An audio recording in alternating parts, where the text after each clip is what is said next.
Ada sebuah rumah di kawasan Bintaro, Jakarta Selatan yang hangus terbakar pada Minggu sore. Sempat terjadi ledakan yang diduga dari tabung gas.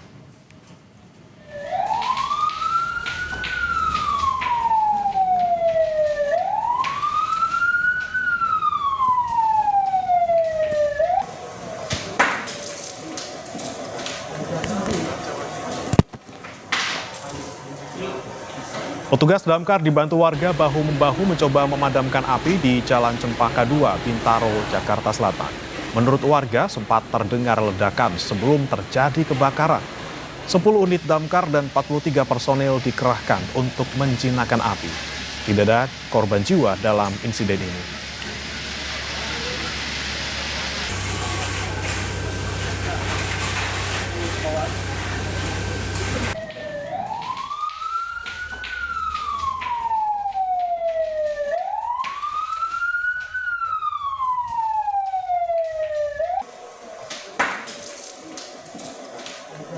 Tidak sampai 15 menit api sudah kita kuasai. Dugaan sementara api berasal dari mana sih, Pak?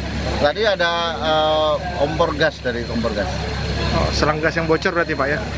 Kemungkinan iya, karena tadi katanya masak Indomie terus tiba-tiba menyala di kompornya.